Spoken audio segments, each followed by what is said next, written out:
Soy un gran admirador de la UPM porque es la única agencia de formación de la obra que llega de un modo capilar a todo el mundo. Es fundamental, sobre todo para aquellos territorios donde son pocos los miembros, las personas pertenecientes a la obra, y hay pocas personas que puedan ayudarnos en los itinerarios formativos. En estos años hemos visto realmente que la UPM es una sede privilegiada para transmitir contenidos populares, sencillos pero profundos, que sirven verdaderamente a todos, desde el primero hasta el último miembro de la obra de María.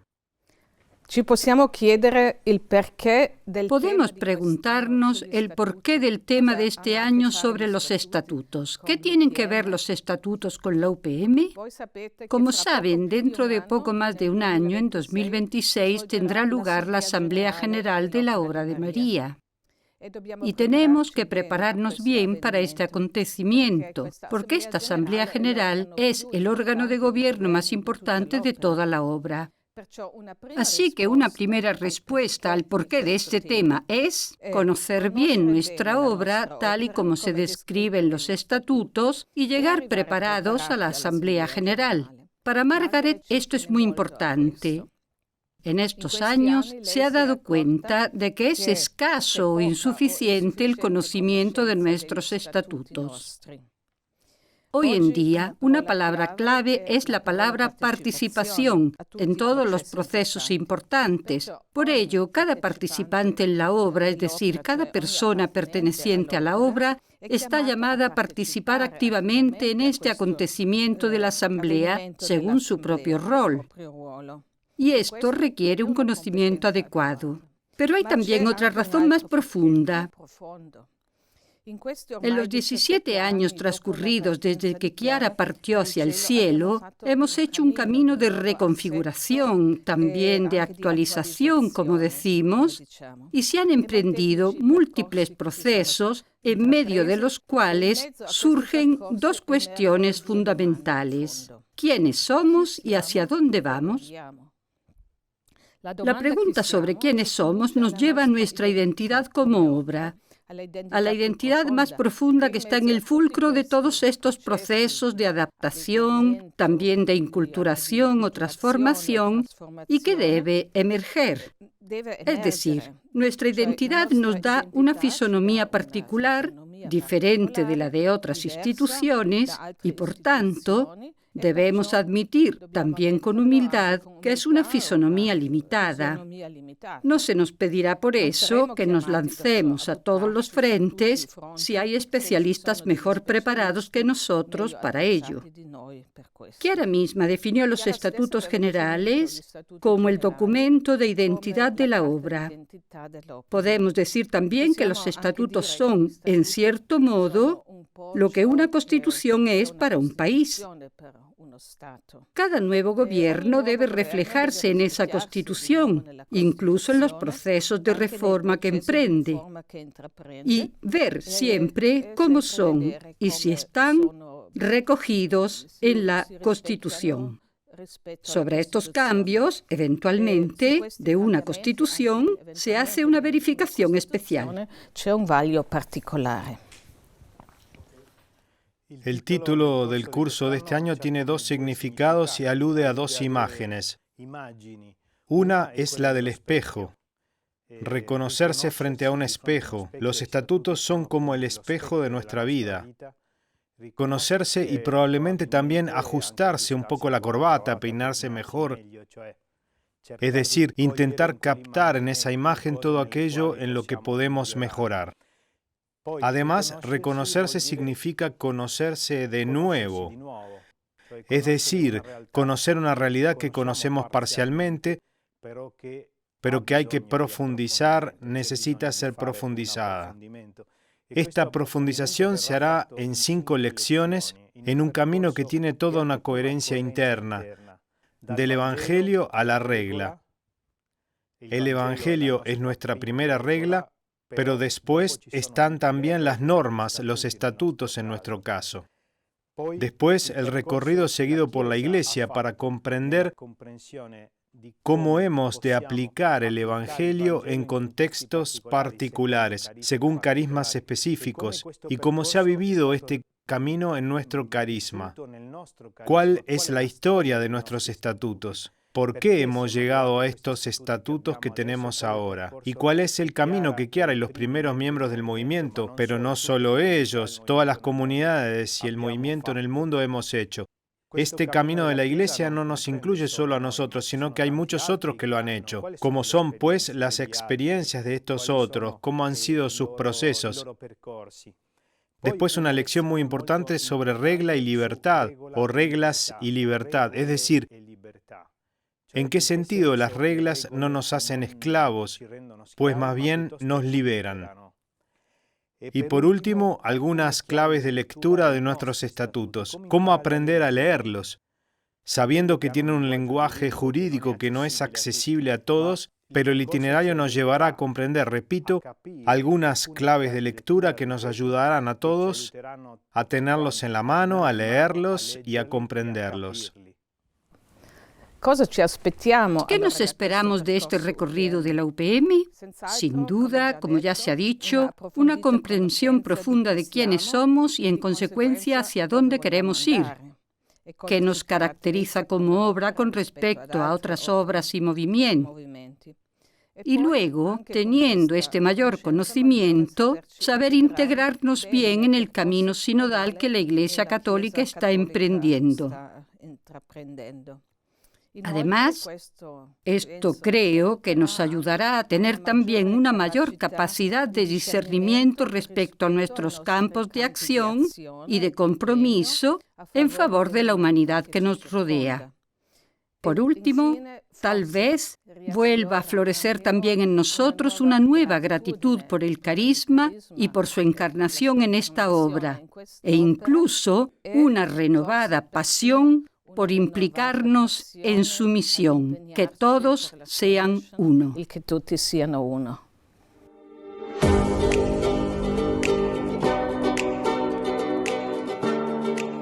Gracias, Renata y Francisco, por esta breve presentación. Ahora tenemos mucho más claro todo el recorrido que haremos juntos en estos meses. Recordemos que Renata y Francisco son también responsables del aspecto sabiduría y estudio del movimiento de los focolares. Pero, Valentina, ¿qué hacemos nosotros aquí?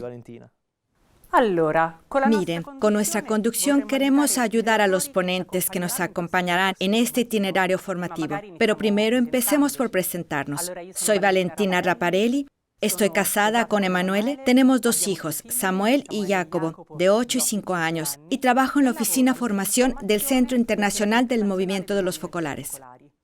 Soy Lorenzo Russo, estoy casado con María y tenemos 2 hijos, Beatriz de 12 años y medio y Gabriel de casi 11 años. Trabajo en los servicios de comunicación del Centro del Movimiento de los Focolares. Ahora que hemos hecho un poco los honores de casa, pasemos página enseguida dándoles a ustedes la palabra. Si les decimos estatutos, ¿los conocen? ¿Los han leído? ¿Qué les gustaría saber? Escuchemos algunas respuestas.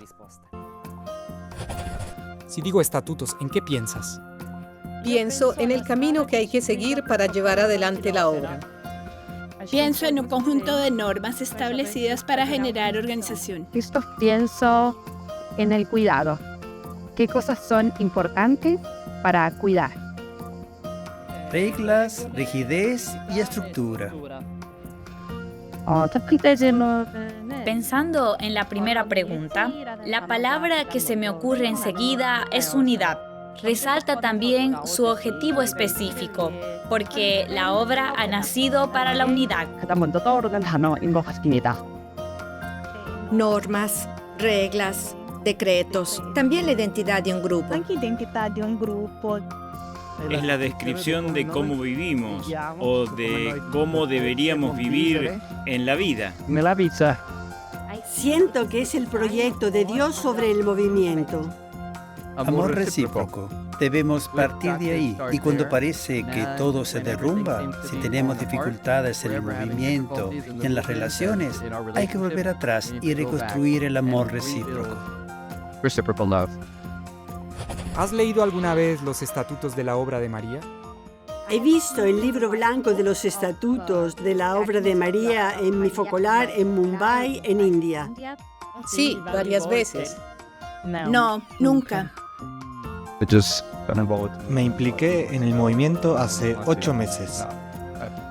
Honestamente, hasta el momento he comprendido muy poco los estatutos. No he visto todavía el libro. Conocer mejor la premisa. Si leemos la premisa, está ahí, desde siempre. Sí, cuando éramos en 3, y el estatuto siempre ha estado como un elemento para ayudarnos, sobre todo a entender quiénes somos, cómo es nuestra familia, cómo podemos ser mejor. Tengo el libro de los estatutos en casa y lo he leído, pero no tan frecuentemente como debería para practicarlo eficazmente. Sí, los he leído. También tuve la posibilidad de profundizar en ellos en los diferentes cursos de formación. He leído solo la introducción. Me gusta mucho esa introducción que tiene la premisa de las premisas. En los últimos años he adoptado por leer esas partes que me interesaban cuando tenía alguna duda.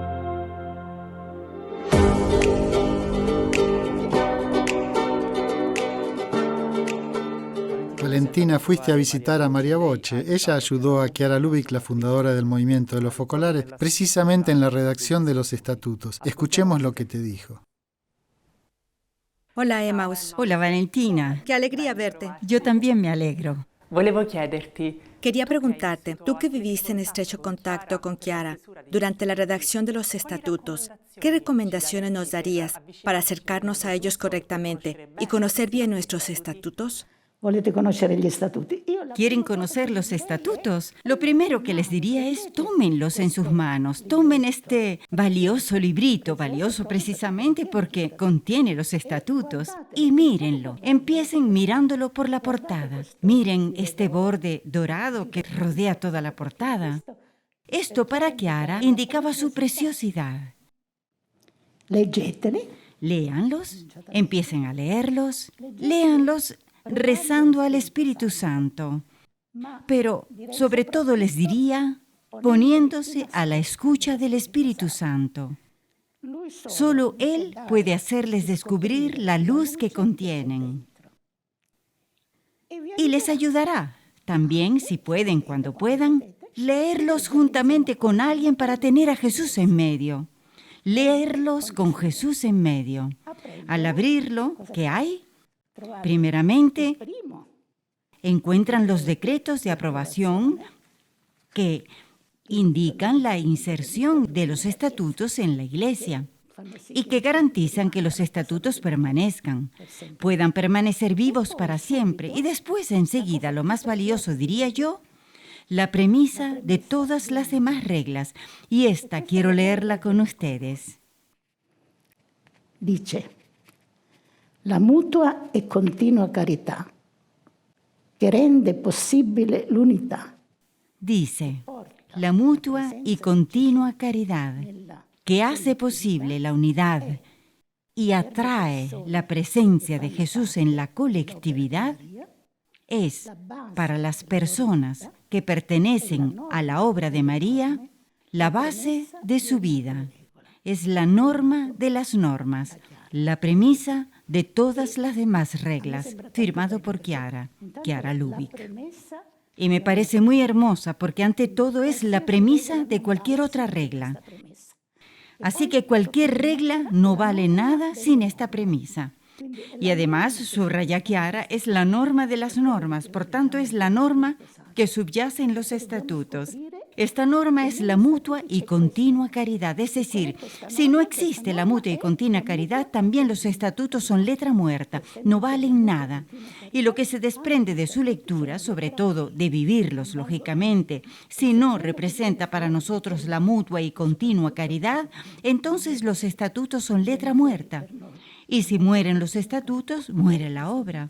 O sea, que no pueden morir. E se muoiono gli statuti, muore l'opera. Quindi non possono morire. Gracias. Quería que leyéramos esto juntas porque me parecía importante. Y nos has dado la perla preciosa. Sí, la perla preciosa, así la considero yo. Quería preguntarte si guardas en el corazón una palabra que le dirías a alguien que nunca ha leído los estatutos, tal vez porque no se siente atraído por un texto que puede pensar sea demasiado jurídico. Questo vi capisco. Bueno, esto lo comprendo. Tampoco yo nunca me sentí atraída por lo jurídico en sí. Y ciertamente tampoco Chiara. Por ello, junto a Chiara, tratemos de captar en los estatutos la posibilidad, este es el significado de los estatutos, el valor de los estatutos, la posibilidad de ser guiados, conducidos de la mano para encarnar, actualizar, profundizar el carisma. Y así podríamos, si descubrimos esto, socorrer las necesidades de la humanidad de hoy y de siempre, como haría Chiara. Y cuando hablo de humanidad, me refiero, por supuesto, a toda la humanidad. En sentido amplio, me refiero a la humanidad en la que también están la Iglesia, las iglesias, los diálogos, y todos, como últimamente sigue diciendo el Papa Francisco. O sea, las necesidades cambian. Cambian de tiempo en tiempo, cambian siempre según la época. El carisma, si se vive, nos ilumina para que podamos responder a las necesidades de cada tiempo. Imaginen, por tanto, el gran valor de los estatutos, si tienen esta capacidad. Y por tanto, son inmortales. Inmortales mientras que Dios quiera que el carisma actúe. Es decir, siempre. Así que adelante juntos. Cioè, sempre. Avanti allora, insieme. Gracias, mil gracias, Emmaus. Gracias a ti, Valentina. Adelante juntos. Y adelante juntos, hasta el final.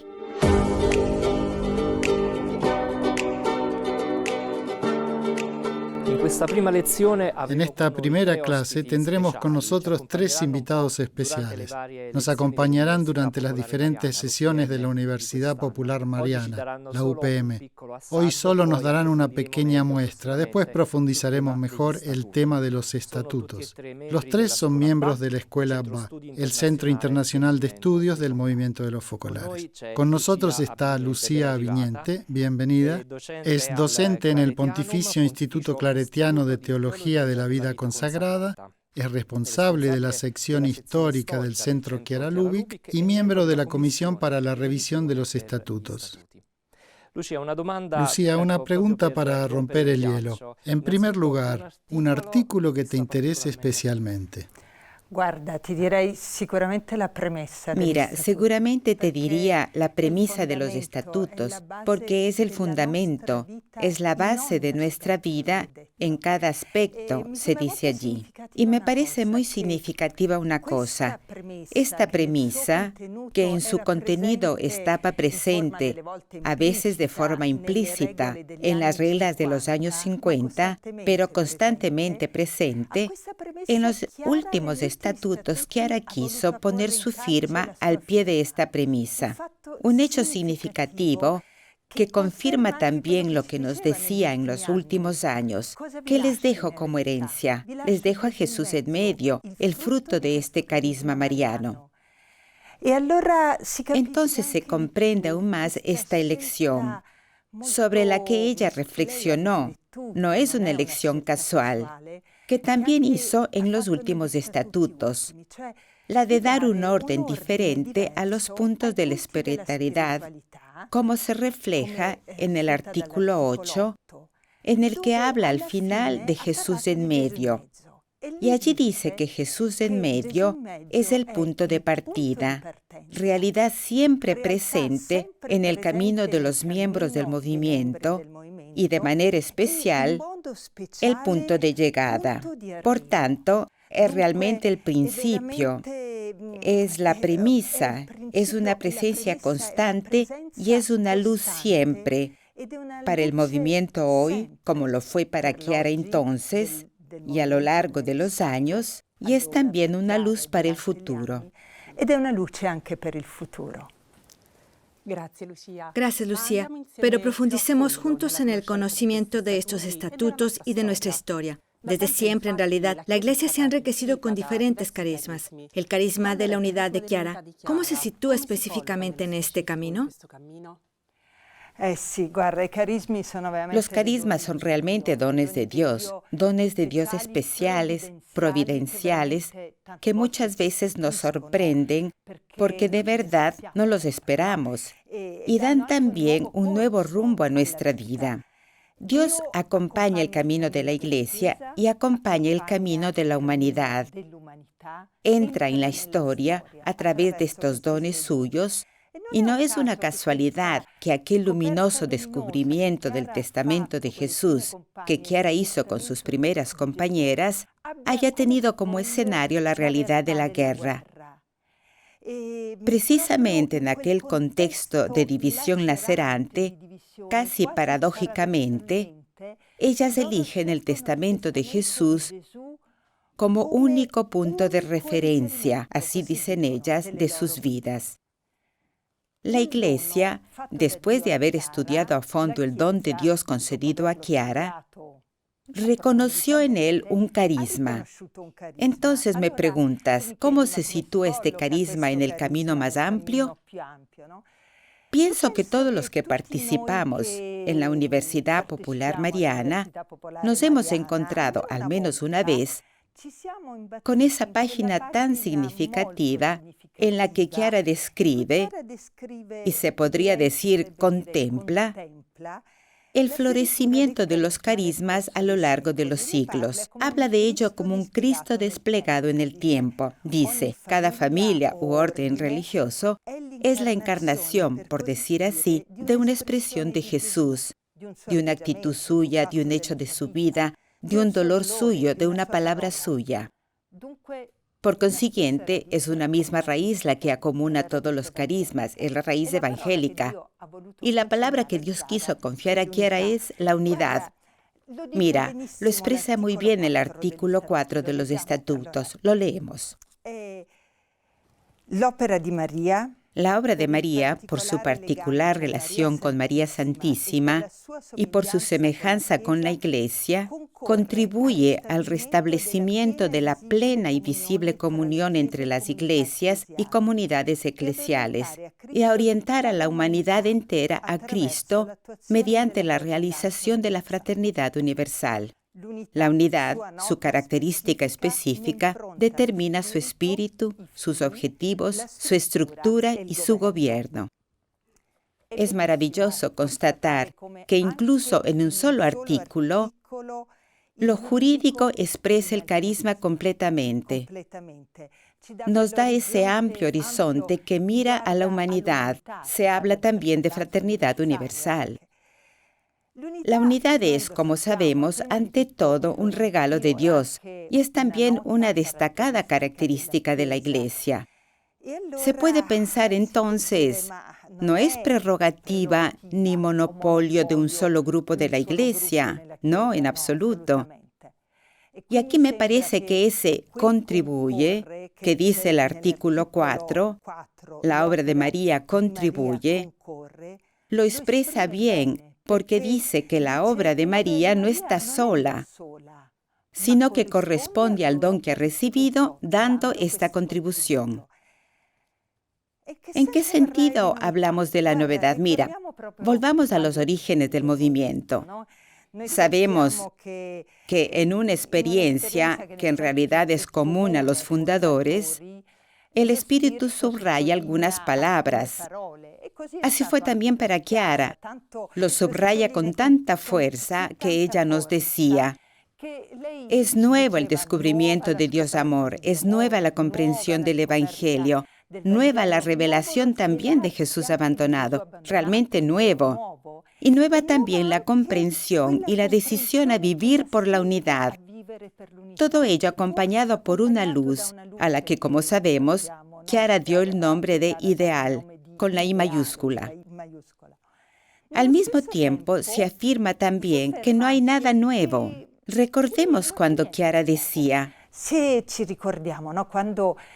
nosotros queremos ser cristianos y nada más. Tenía incluso cierta reticencia cuando el arzobispo pidió una forma jurídica que dio lugar después a ese estatuto del 47, ya entonces se llamaba estatuto, aunque era estatuto de los focolares de la caridad, apóstoles de la unidad. Pero el arzobispo había visto algo nuevo, aunque en embrión, en lo que estaban haciendo. Y Chiara respondió por obediencia. ¿Cómo entender esta aparente contradicción? Opino que esta sea precisamente la confirmación de un carisma auténtico. ¿Por qué? Un carisma es siempre portador de algo nuevo, pero se inserta en la historia de la Iglesia, en la tradición. Entonces sí, no hay nada nuevo, pero todo es nuevo, como siempre es nuevo el Evangelio, que el Espíritu Santo nos recuerda con su soplo. No es casualidad que el carisma de Chiara llegara por un soplo del Espíritu Santo precisamente en los años que presidieron el Concilio Vaticano II y al redescubrimiento de la Iglesia como comunión. Se comprende entonces la sabia insistencia de Chiara en recordarnos siempre que si hay que definir el carisma con una palabra, esa palabra es unidad. La unidad expresa ese don que Dios ha otorgado al movimiento en relación con aquellos con los que ha enriquecido a la Iglesia a lo largo de los siglos. La unidad, decía Chiara, es nuestra vocación específica. La unidad es lo que caracteriza al movimiento. La unidad y no otras ideas o palabras que de alguna forma pueden expresar otros caminos espléndidos y divinos de ir a Dios. En la unidad, palabra síntesis del movimiento, Chiara ve contenido la característica específica del carisma y, por tanto, también su novedad. Así pues, la unidad es un don de Dios y también nuestra vocación específica. Pero a nosotros, ¿qué se nos pide? ¿Cuál es nuestra contribución? Ante todo, diría, deberíamos concientizarnos cada vez más de este don específico del carisma. Y me parece que en este sentido, muy significativo, muy de luz, un punto, el número 11, de un documento de la Iglesia que es un poco antiguo, pero sigue siendo actual. Se llama Las mutuas relaciones, donde se dice que el carisma mismo de los fundadores se revela como una experiencia del Espíritu, transmitida a sus discípulos para ser por ellos vivida, custodiada, profundizada y desarrollada constantemente en sintonía con el cuerpo de Cristo en permanente crecimiento. No podemos negar que Chiara, precisamente por su carisma específico, nos transmitió a todos la experiencia que vivió en los distintos momentos de su vida. A nosotros se nos pide vivir, custodiar, profundizar y desarrollar constantemente el carisma que Dios nos hizo encontrar y que hemos acogido. Los 4 verbos utilizados, así como el adverbio constantemente, indican un programa exigente y espléndido al que estamos llamados todos y en el que podríamos detenernos a profundizar por largo tiempo y en parte ya se ha hecho. Me parece que estos verbos sean también muy valiosos en el año de la UPM que estamos iniciando. Nos ayudan a entrar en la realidad de los estatutos, de puntillas, diría yo, captando en ellos con gratitud no solo su belleza, nos lo dicen también personas ajenas al movimiento, y su integridad, sino también hasta qué punto lo jurídico expresa el carisma y cómo los estatutos nos dan la fisionomía de una realidad eclesial que Chiara logró generar en fidelidad a Dios. È riuscita a generare nella fedeltà a Dio. Me gusta la historia, creo que ustedes lo saben, y me parece que nada como el camino sufrido hasta llegar a los estatutos definitivos, que fueron precedidos por 7 reglas, atestigue con qué autenticidad Chiara tomar el compromiso de interpretar la partitura escrita en el cielo, para tocar después en la tierra esa música, o sea, para realizar la obra también en su estructura según el plan de Dios. Nosotros y los que vendrán después tenemos la tarea de conocer y de comprender todo esto, de profundizarlo cada vez más y de desarrollar constantemente la obra en sintonía con todo lo que Chiara hizo. Hace unos días volví a leer una carta de Chiara de 1948. Chiara tenía 28 años, a un religioso, al padre Bonaventura, que ella llamaba su primer hijo religioso. Él le había pedido noticias detalladas del movimiento. Entonces Chiara le responde: me harían falta varios tomos. Cuando Dios actúa, de sus manos salen maravillas. Y recordando la exhortación de Santa Catalina, que le gustaba mucho, no se contenten con las cosas pequeñas porque Dios las quiere grandes, Chiara dice: dejémoslo actuar, no pongamos impedimentos a su omnipotencia con la mezquindad de nuestras miras. Nuestro único libro, subrayado único, es el Evangelio, y en particular es la oración de Jesús dirigida al Padre. Él sabe que no deseamos otra cosa que poner en práctica su testamento como la mejor expresión de nuestro amor a Él. Él lo hará por medio de nosotros. Nosotros seguimos perfilando los detalles de este maravilloso designio. Ya entonces hablaba de designio de Dios. Desde el más allá veremos lo que hemos hecho y será el inicio de una unidad que tendrá que unir a todos con el suave vínculo del amor. Y sigue diciendo: en la tierra iniciamos el trabajo. Desde el cielo lo continuaremos a través de las almas que nos seguirán. Por tanto, habla también de nosotros. Así pues, nos corresponde continuarlo constantemente en comunión con ella. Gracias. Gracias a ustedes. ¿Te gustaría conocerlos más profundamente? ¿Qué te gustaría conocer mejor? Me gustaría profundizar más y ver lo que se ha actualizado. Sí, me gustaría mucho, sobre todo 2 puntos, la gobernanza y la vida de los colores. Quisiera saber más sobre la economía de comunión, porque estoy a punto de emprender un negocio con mis hermanos. Y esto me parece muy importante. Y sobre el voluntariado, también sobre el voluntariado.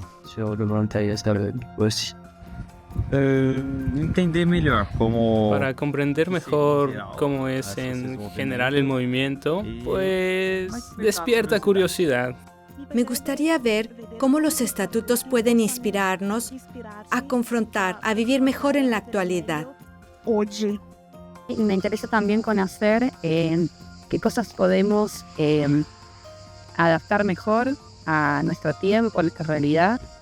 ¿Qué gustaría saber más? Me gustaría conocer un poco más sobre los estatutos, sobre las normas que son los pilares de la vida del focolar, la vida de la focolarina. He oído que hay normas que no cambian porque son la esencia y quisiera conocer más profundamente cuáles son estas normas. ¿Cuáles son esas reglas? Quiero comprender mejor los escritos de Chiara y la historia y el pensamiento de la Iglesia cuando aprobó el movimiento, pues nos ayuda a vivir los estatutos. Help us to live the statutes.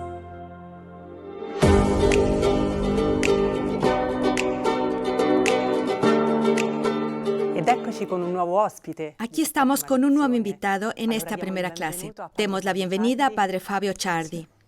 Padre Fabio es un religioso oblato de María, profesor de teología espiritual y, entre otras muchas cosas, escritor de numerosos libros y artículos. Padre Fabio, te preguntamos también a ti, ¿hay algún artículo de los estatutos que te interese especialmente? El artículo, digo el número, ¿no? 64. Porque es un artículo, diría, la elección es muy personal, porque empieza citando mi palabra divina. Dios solo ama a quien convive con la sabiduría. Es un artículo que habla de la sabiduría. La sabiduría no es ni el estudio, ni la ciencia, ni la cultura. La sabiduría es precisamente entrar en Dios y contemplar a Dios, gozar de Dios, vivir de Dios. Y este artículo dice prácticamente que para tener la sabiduría es necesario vivir toda la espiritualidad. Y en realidad te explica toda la espiritualidad en pocas líneas. Porque empieza diciendo que en primer lugar, la sabiduría hay que pedirla a través de la oración. Esto pues ya te pone en Dios y te lleva a elegir a Dios. Luego dice que para tener la sabiduría es necesario vivir todas las palabras de Jesús. Y por tanto, aquí tenemos la palabra de vida, que es entrar en la espiritualidad. Vivir la palabra de vida, vivir la voluntad de Dios.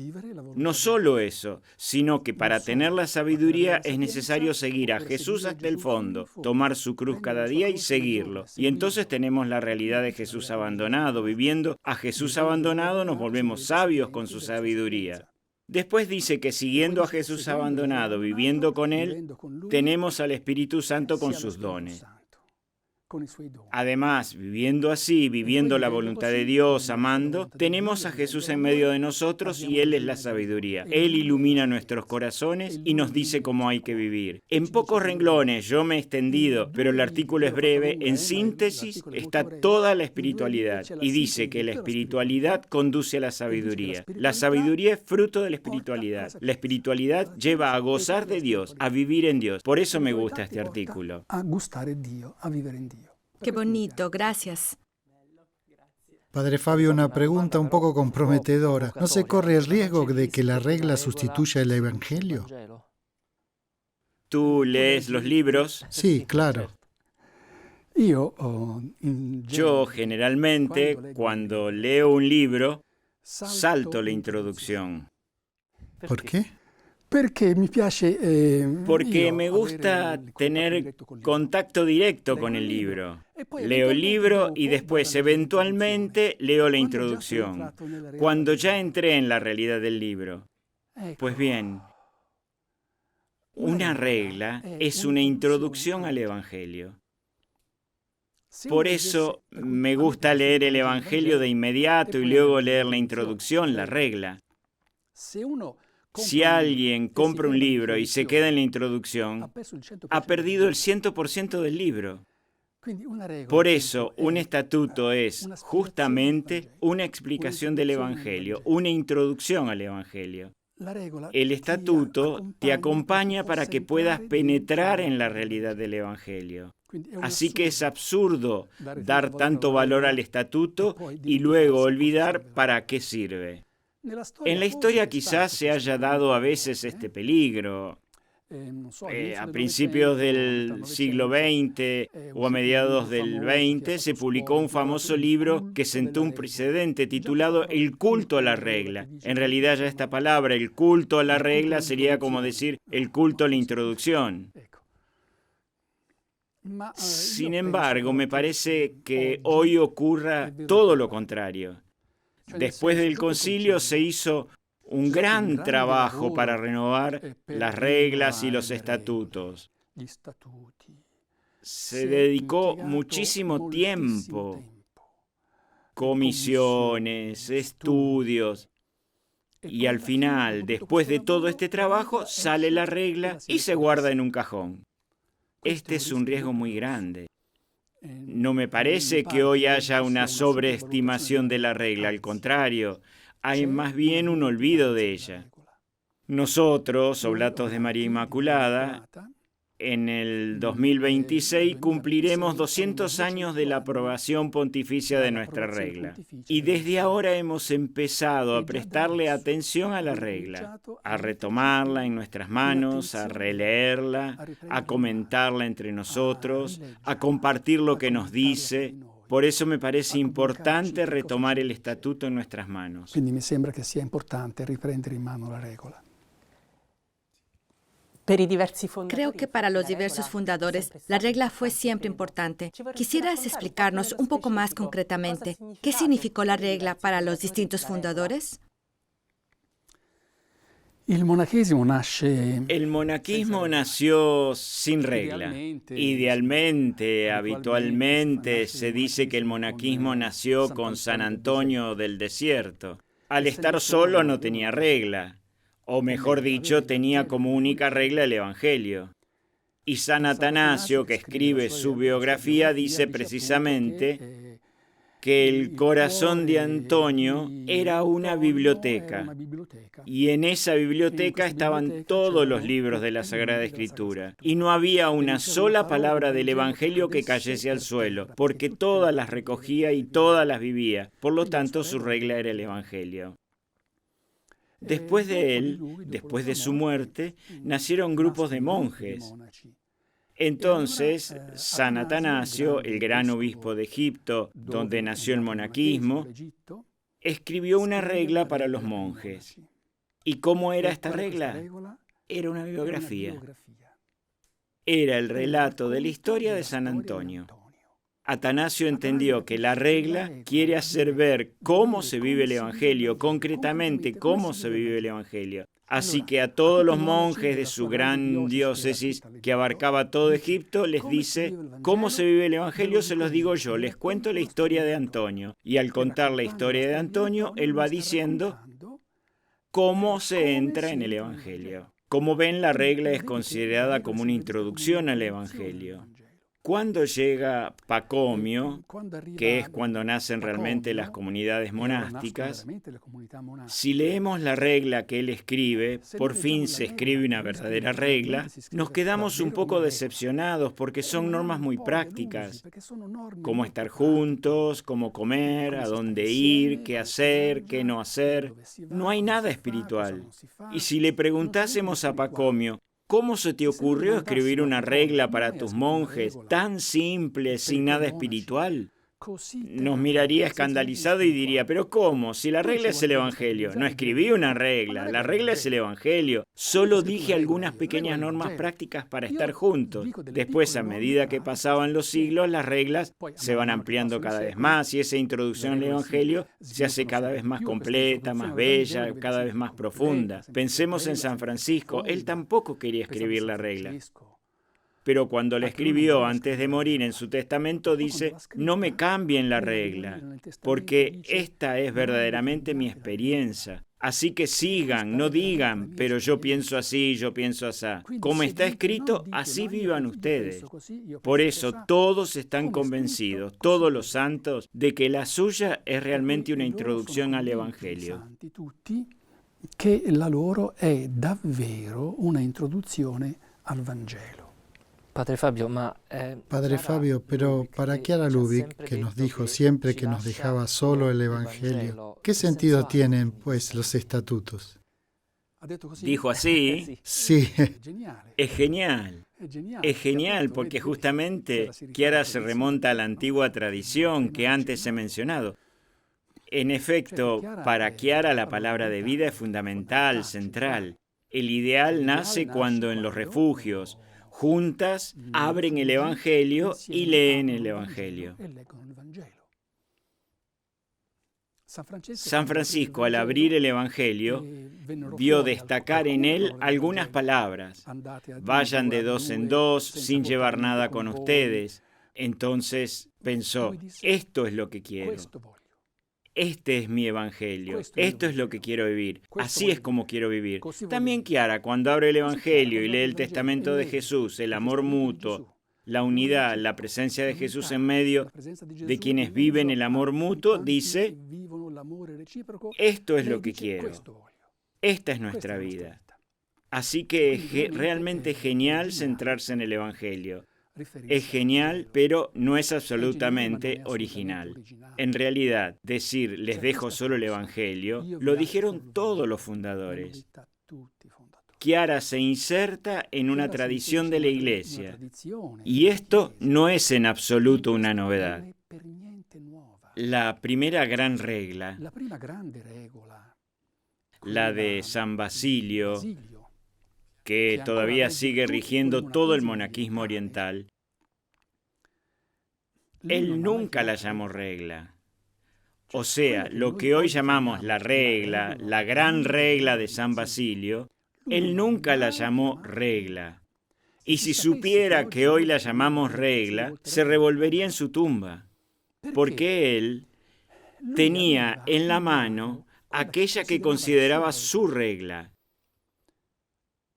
la Moralia. Era un texto que llevaba siempre en la mano. Cuando yo empecé a estudiar estas cosas, fui a la biblioteca a buscar este libro que él tenía siempre en la mano, y me quedé muy decepcionado. Ignorante como soy, en aquel entonces más que ahora, tuve una gran decepción porque vi que ese gran libro del que él siempre hablaba, su gran libro, su gran regla, era simplemente la transcripción de 1500 versículos del Nuevo Testamento. Entonces pensé, esto sé también hacerlo yo, pero ¿qué libro es? Y más adelante entendí la grandeza de Basilio, que tenía como regla precisamente el Nuevo Testamento. Y lo que nosotros llamamos regla son las respuestas que él daba a sus amigos, a sus amigas, a sus hermanos y hermanas, que cuando se reunían le preguntaban, Padre, ¿quieres explicarnos cómo vivir el primer mandamiento, amar a Dios? Y él lo explicaba y ellos tomaban nota. Padre, ¿quieres explicarnos cómo vivir? Y eso se convirtió en la regla. Pueden ver que la regla, una vez más, es la explicación que hacía él del Evangelio. Pero Basilio no dejó esa regla. Dejó sus 1500 versículos del Nuevo Testamento. Y esto vale, se aplica en cierto modo a todos. Piensen en la gran regla que guía el monaquismo de todo Occidente, la regla de San Benito. ¿Saben cómo termina? Esta gran regla termina diciendo, esta es una regla para principiantes, para aquellos que aún no saben dar los primeros pasos, pero para aquellos que avanzan en la vida, para aquellos que realmente quieren alcanzar la perfección, por favor vayan al Nuevo Testamento. San Benito deja su regla para los principiantes, para empezar a dar los primeros pasos. Pero después, para correr, se necesita el Nuevo Testamento. Así que Chiara es genial al decir esto. Pero no es original, afortunadamente, porque continúa una hermosa tradición que acompaña a toda la Iglesia. Que acompaña a toda la Chiesa. Gracias, Padre Fabio. ¿A qué crees que pueden servir los estatutos?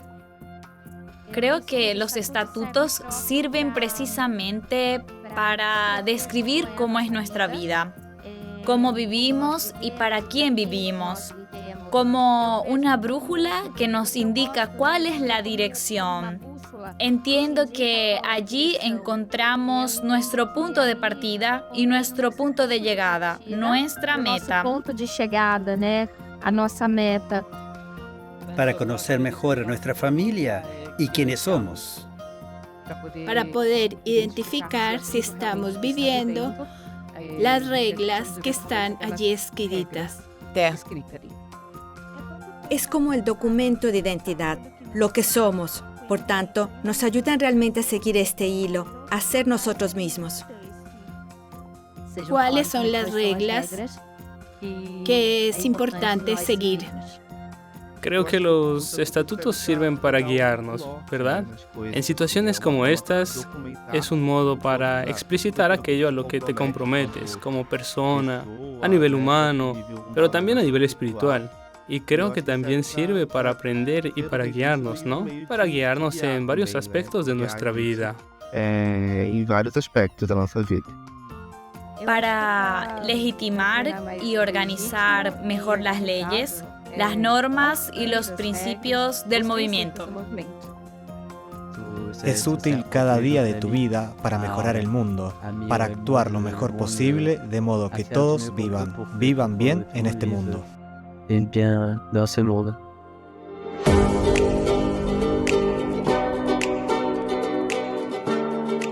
Y aquí estamos con la última invitada en esta primera clase. Damos la bienvenida a Adriana Cosedo. Bienvenida. Adriana es docente de Derecho Penal, es responsable de la Comisión para la Revisión de los Estatutos y fue responsable de la Red Internacional Comunión y Derecho del Movimiento de los Focolares. Bien, Adriana, te hacemos la misma pregunta. ¿Hay un artículo de los estatutos especialmente significativo para ti?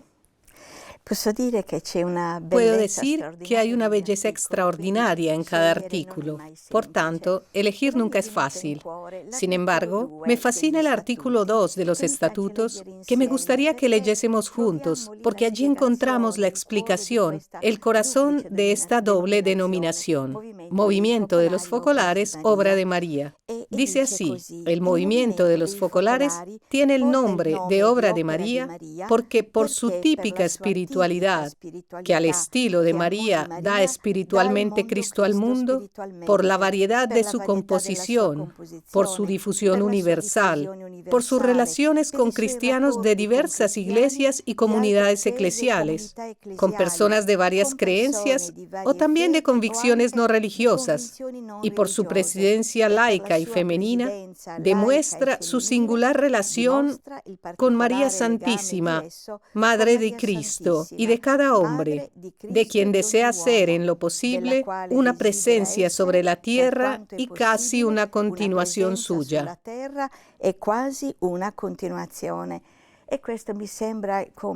Esto me parece que sea exactamente el corazón de esta definición. Chiara había escrito en su diario: en el 49 había visto que el designio de Dios sobre nosotros era ser una pequeña María, en todo igual a la Madre.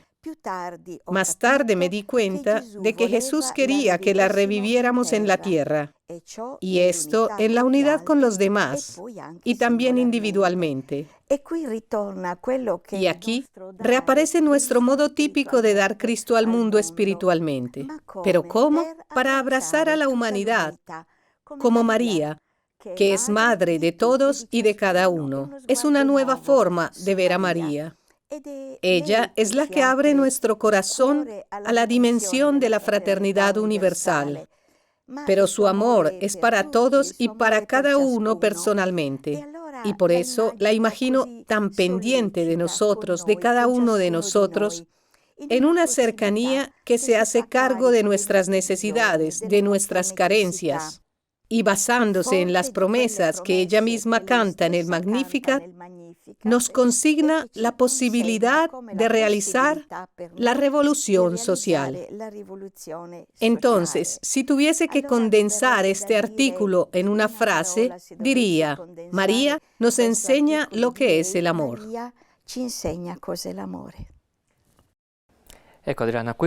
Bien, Adriana, eso sobre un solo artículo, pero si quisiéramos condensar todo el mensaje de los estatutos en pocas palabras, para nada fácil, ¿qué dirías? Diría que para apreciar a algo o a alguien, primero hay que conocerlo. Asimismo, me parece que sea importante descubrir también en los estatutos su raíz más profunda, que contiene en sí la variedad de la obra en la unidad. Para hacerlo, quisiera recurrir a una imagen, la del árbol, al que Chiara misma comparaba la obra desde el 49. Que veía así: pensemos en la estructura del árbol. Está la raíz que vive escondida, pero origina el tronco, que es su estructura portante. Después del tronco salen las ramas, todas diferentes, diversas entre sí. Y esto no es otra cosa que la variedad de la obra que después se expresa en las ramas, en los movimientos. Y después están las flores que brotan continuamente, que dicen la continua novedad.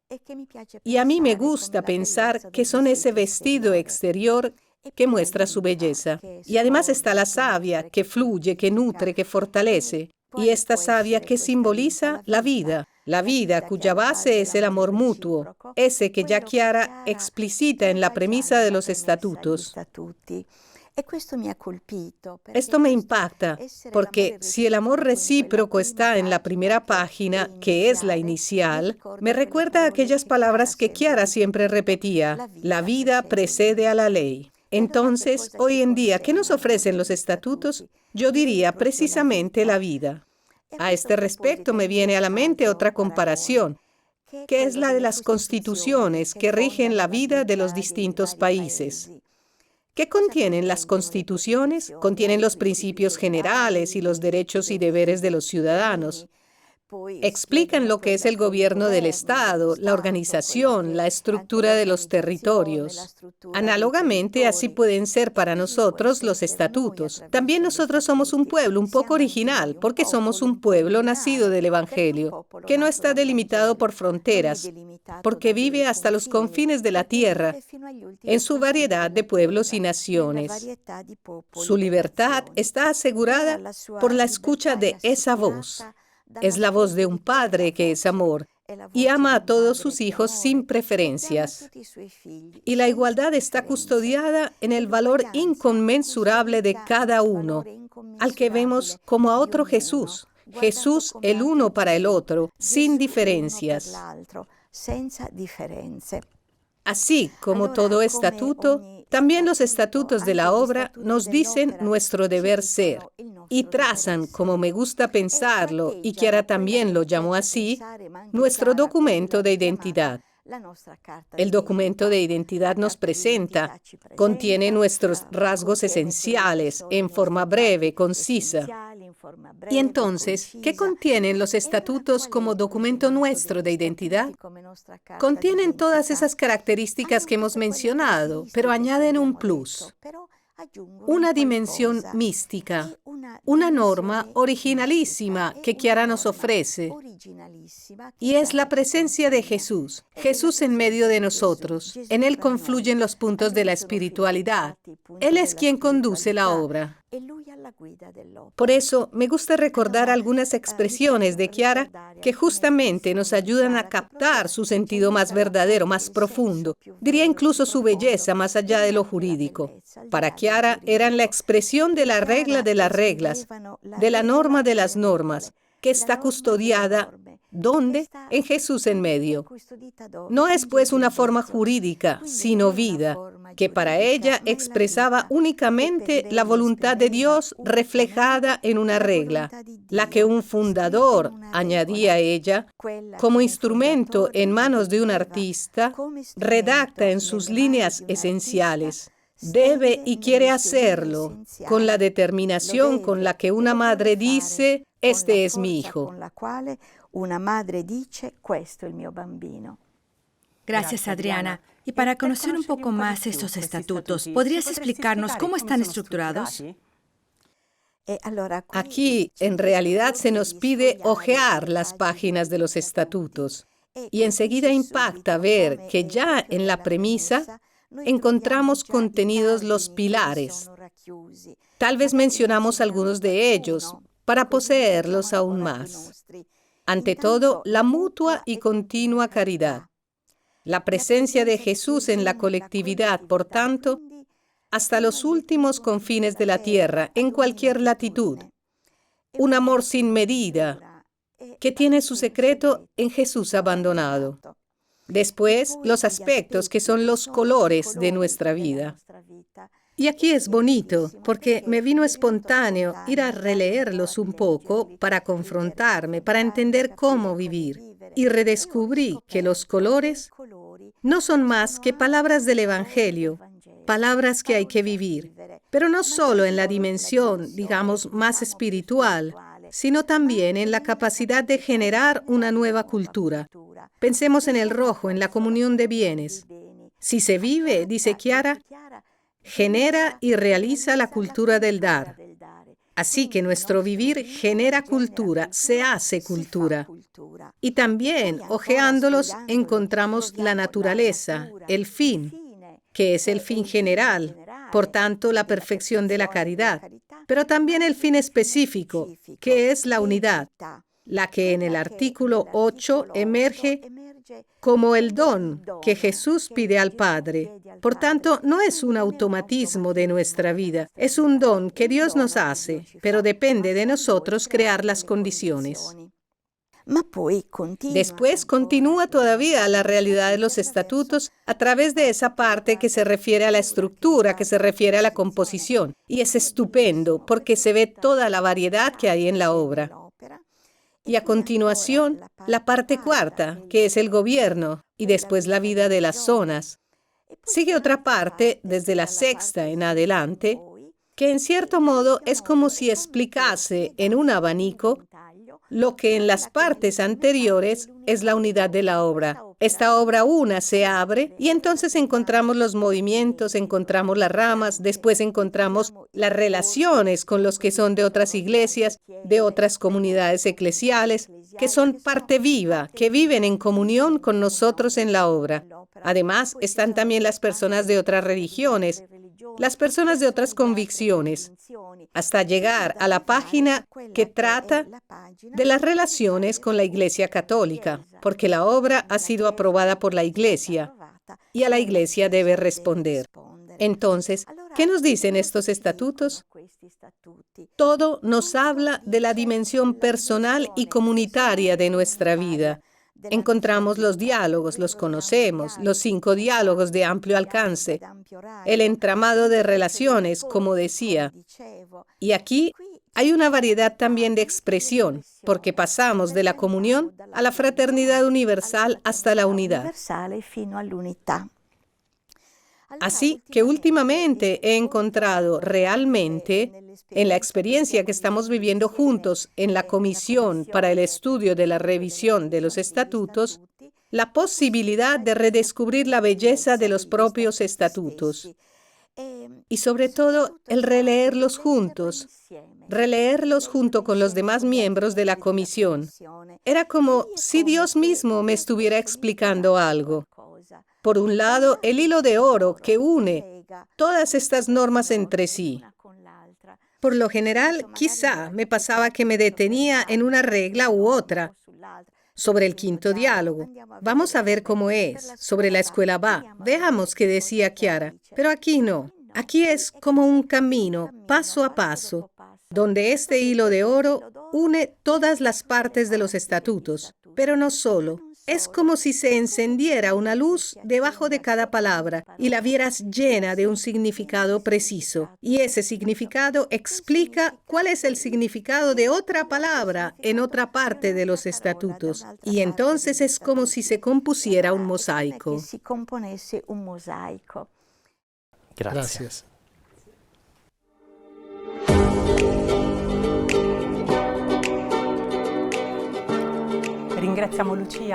Agradecemos a Lucía, al Padre Fabio y a Adriana por habernos conducido en este recorrido de descubrimiento de nuestros estatutos y a cada uno de ustedes por habernos escuchado. Quisiéramos que este curso sea lo más interactivo y participativo posible, así que los invitamos a que nos envíen sus preguntas, sus impresiones. Pueden hacerlo dejándolas aquí en los comentarios del canal YouTube. O bien enviarnos un correo electrónico a nuestra dirección upm@focolare.org. Las respuestas las encontrarán en este canal YouTube y en la web de la UPM antes de la próxima clase, que les recordamos será el 8 de febrero. A propósito de las clases, veamos también juntos el calendario, cómo estará estructurado. Todas las clases serán online y se harán siempre el segundo sábado del mes. Así que volveremos a reunirnos el 8 de febrero. Estaremos de nuevo con el Padre Fabio Ciardi, que junto con Sor Tiziana Merletti nos hablarán de los carismas, la regla y la vida comunitaria. Después seguiremos el 8 de marzo, exploraremos los estatutos entre la historia y el derecho, también con la ayuda de Lucia Viniente y Adriana Cosedu. El 12 de abril nos pondremos en camino con la Iglesia y veremos la relación entre normas y libertad, junto con Andrew Reception y Tommaso Bertolazzi. Y por último, el 10 de mayo, tendremos una interesante mesa redonda sobre cómo leer los estatutos, juntamente con Rafael Tacougan, Cristiane Ribeiro y Elfriede Glaubitz. Les recordamos que este curso es totalmente gratuito. No obstante, quienes lo deseen pueden participar en los gastos organizativos con un donativo. Pueden hacerlo en nuestra página web universitapopolaremariana.org, clicando en el botón Donar. Nos vemos entonces dentro de un mes. Gracias por su atención y hasta pronto. Chao.